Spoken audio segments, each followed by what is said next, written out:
It's July 9. Ukraine Media Center restarts its operation. My name is Svetlana Cheparenko, and let me remind you, we work in Urban 500 public space, community space, and today is the day of grieving in Kiev. For the time being, we are aware of 27 casualties, including 4 children. The rescue works are still ongoing, and we keep track of the events. And now we are about to announce a comprehensive study of pertinent interethnic relations issues in Ukraine. Our guests today are Ihor Lossovskyi, Deputy Head for Digital Development, Digital Transformation, and Digitalization of the State Service of Ukraine for Ethnic Affairs and Freedom of Conscience, and Viktor Kovrei, Head of the Department of Coordination with Ethnic Communities at the DESS. And joining us online are Zemfira Kondur, Senior Project Officer for the Council of Europe Project supporting the reform of the National Minority Legal Framework and the resilience of national minorities and Roma in Ukraine, and Olga Zhmurko, sociologist expert at the Council of Europe office in Ukraine. Good afternoon. So, Mr. Ihor, can you please let us know more about this study? What is its purpose and what does it contemplate? Thank you very much. Good afternoon, dear friends, dear colleagues. So today we're announcing, in fact, the beginning of this study in the area of interethnic relations in Ukraine. And let me tell you in brief, why do we do it and what is the framework? So our State Service for Ethnic Policy and Freedom of Conscience is a government agency that formulates the government policy in the area of interethnic relations, basically interethnic policy and the policy of interconfessional relations. So our function is the formulation and implementation of such policies. And in the year 2022, our service was quite actively working on reforming the legislation in the area of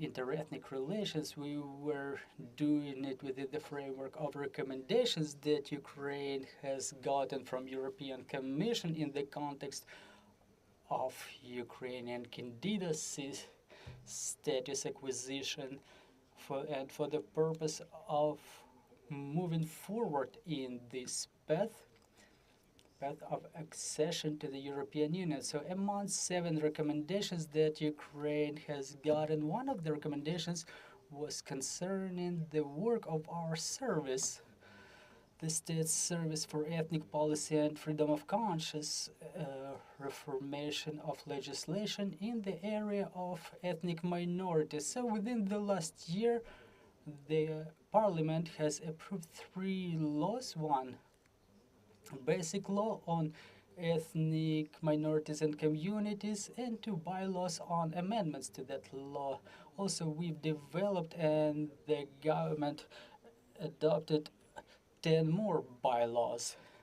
So it was a branched system of laws and bylaws, including such large-scale ones as the law on national minorities and ethnic minorities and communities, and state program Unity in Diversity. So all those documents, for their implementation, they contemplate certain work to be done. And for the time being, unfortunately, not only us in Ukraine, but nobody in the world knows what is the number of ethnic minorities, what is the number of members of those minorities, because the last census was taking place in Ukraine in 2001, almost quarter century ago. A lot of time has passed, and all the data requires verification. And to do that, we've decided to study this work on implementation of the law and bylaws. So we started it from these kind of studies. We plan to have 3 of them in total. And yesterday we've announced in the Prozora system the bid for sociological campaigns specifically for the work like that to be done. So what are we talking about here?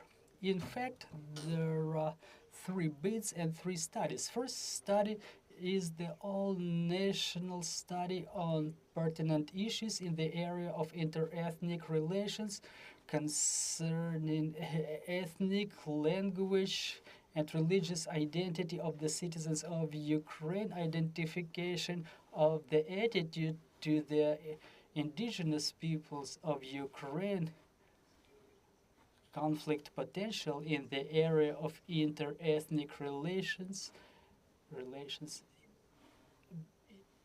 intercommunities relations, and protection of indigenous population. Another study is all-Ukrainian monitoring of public sentiment for the purpose of identification of language and religious identities of the citizens of Ukraine, the needs for change of government policy, and the results of implementation of the state policy. And the third study, the regional level study on pertinent issues in the area of interethnic relations, ethnic, language, and religious identity of the denizens of Chernivtsi and Transcarpathian region to identify the attitude to national minorities and ethnic communities, to identify the conflict potential in the area of interethnic relations and ethnic communities of Ukraine. We've announced those bids just yesterday. Hopefully soon we are going to get applications from the reputed Ukrainian sociological companies, and we are going to move forward in that direction. So that's in brief about what we are about to be doing. Well, let me ask you just a small question. To what extent will it be representative? A lot of people left for abroad. I mean, specifically the ethnic communities who have found temporary refuge in other countries abroad? Well, it's a reasonable question, but we have to start somewhere to start implementing the laws and bylaws. We have to rely upon something at least. We have to understand at least what is the national minority, what is their number, what are their basic needs and problems. We have to take into account the factors of war and the factor that millions of people left Ukraine. However, according to certain data, significant number of them has come back, including the national and ethnic minorities. Obviously, sociologists will take into account the fact of war and the related factors. Mr. Viktor, can you please tell us more about the structure of the survey? What regions are you going to cover and how the results will be used in practical way? Thank you very much. Good afternoon. It's important for us to have this study conducted nationwide so we understand the total number of those we can cover. I mean, the Ukrainians, to understand their attitude, their stereotypes with relation to indigenous peoples and ethnic minorities, and in the same way we need to understand the needs and problems of the indigenous peoples and ethnic minorities. So basically we cover all of the regions under control of the Ukrainian government. We contemplate different formats for sociological survey, in terms how it's going to happen, either through telephone questioning or personal conversations. So we've picked 2 regions that are mostly saturated with the ethnic minorities. For example, in Transcarpathian region, there was a 12% population of Hungarians. In Chernivtsi region, there is a Romanian minority represented with a significant number of citizens. So this is something that we can work with. It's known that there are different studies going on upon the request of international donors, and hopefully the state is not going to get involved. I mean, we should build our picture. I mean, the government should make their independent studies. Asking a technical team to put Ms. Zemfira through. So, Ms. Zemfira, good afternoon. We welcome you at Ukraine Media Center. So the question is, to what extent the results of those studies are going to help in the reformation of the legislation on national minority, and what is the meaning of that study in this context? Well, good afternoon, dear colleagues. Thank you for having me here. First of all, I would like to congratulate the State Service with the launch of these two studies. They are extremely important for both Ukraine and for support of the reasonable policy in terms of implementation of policies and building of policies and procedures that will reinforce the rights of the ethnic minorities in Ukraine. All those studies will help not only to evaluate the social and economic condition of needs of the representatives of national minorities or ethnic communities in Ukraine, but also they will help to find out the needs of those representatives and to understand to what extent the structure has changed, or to what extent the ethnic minorities moved inside Ukraine. It's extremely important because as we work with the representatives of, for example, regional administrations, they say they do not have sufficient information on the number of representatives of ethnic minorities staying in Ukraine or living in Ukraine. That study may also support to develop practical steps in programs in implementation of policies of ethnic minorities and ethnic communities. Mr. Ihor, can you please help us? Yeah, in terms unity in diversity, one of those programs, and in fact, this study will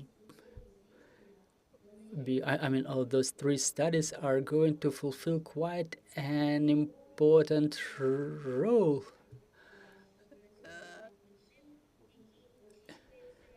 in implementation of rules concerning the ethnic minorities that are expected from Ukraine within the framework of fulfillment of requirements of European Commission. So once again, I would like to congratulate our colleagues with the launch of those studies. We all remember that the latest census was conducted back in 2001, pretty long ago, and statistics like this would be incredibly important for us, for Ukraine. And I also need to mention that for the time being, there is one document that says,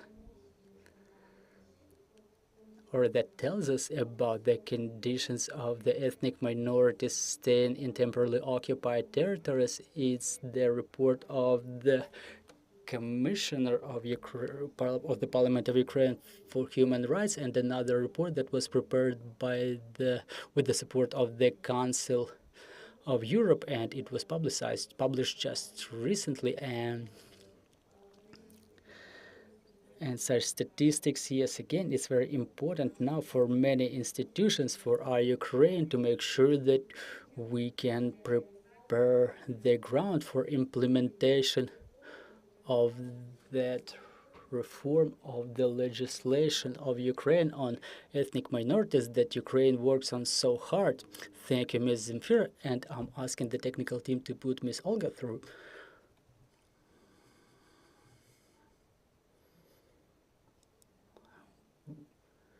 So we're waiting for Ms. Olga to get connected to us.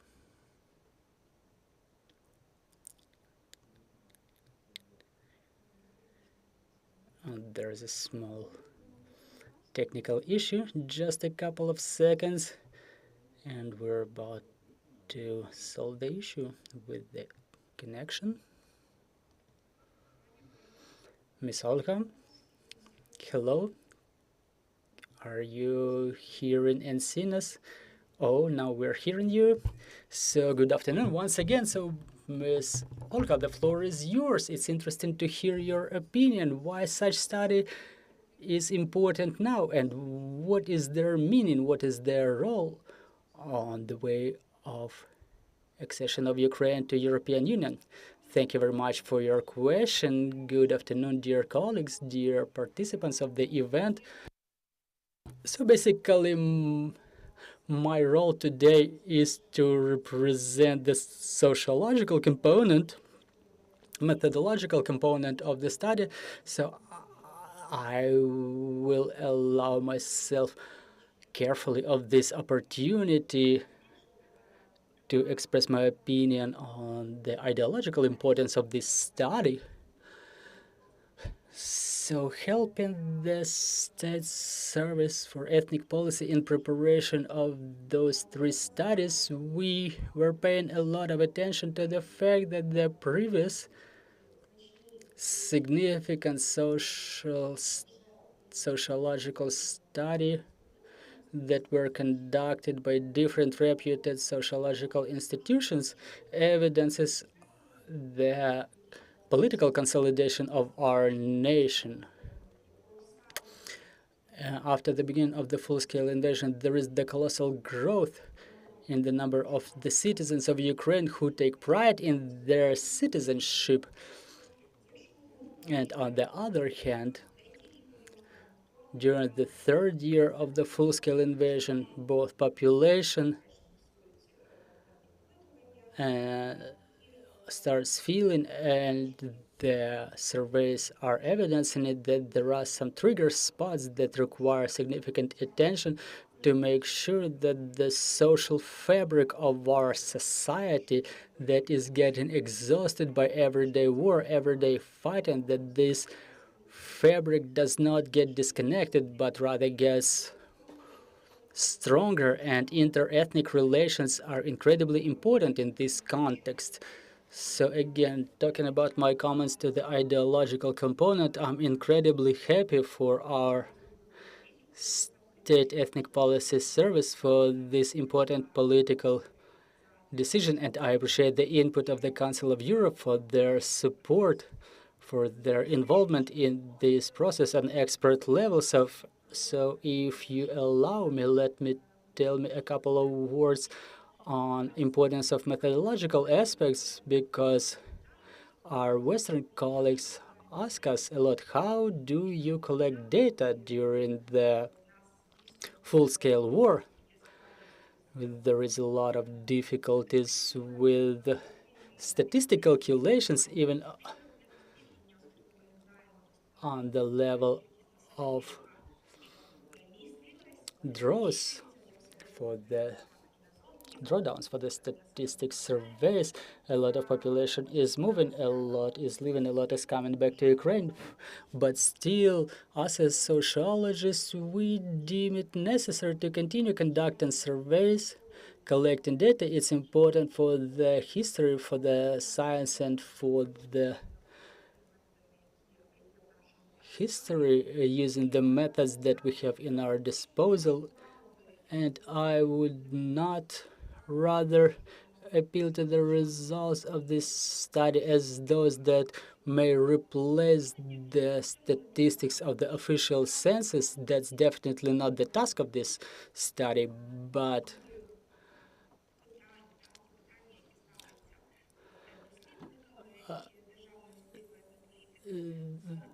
still, at the same time, that study should provide some representative information as of the moment of the study. That's in response to a question whether it's worth to conduct this study if we're not confident about the structure of our population at this moment. Yes, they need to be conducted because such studies are diagnostic.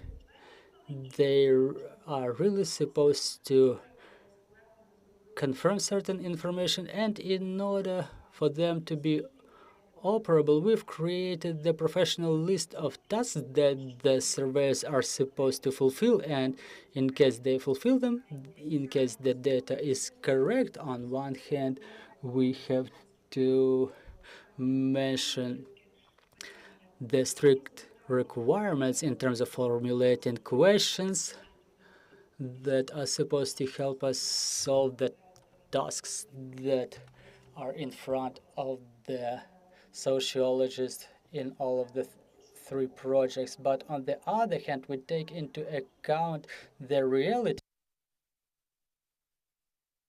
the existing realities, and obviously we provide certain flexibility for the sociologists to combine methods, to reason some methods in terms of their safety and security, and those specialists who will get familiarized with those documents, they will be able to see some questions overlapping between the biggest survey with 3,000 respondents and smaller survey related to identity. I'm just drawing everyone's attention to the fact that the difference between those studies is in its goals as well as its coverage and implementation.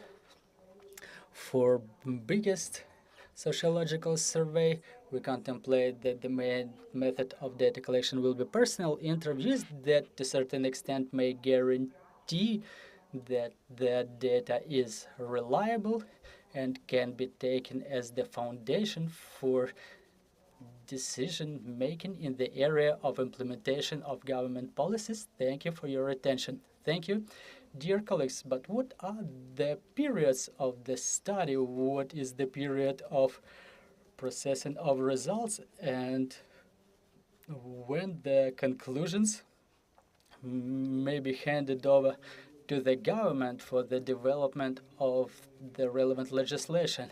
So the study is supposed to be conducted from July to October, and we will hand over all of the details to the sociological services. And for the biggest study, it's going to last until December. So when the whole massive of data will be handed over to the relevant services for processing and development of legislation. So this year, we expect to get all of the results that we will be able to work with in the year 2025. Thank you very much. We would like to thank our guests. Let me remind you, we've just announced a comprehensive study on pertinent interethnic relations issues in Ukraine, and Ukraine Media Center will continue its operation tomorrow. Thank you for staying tuned. Glory to Ukraine.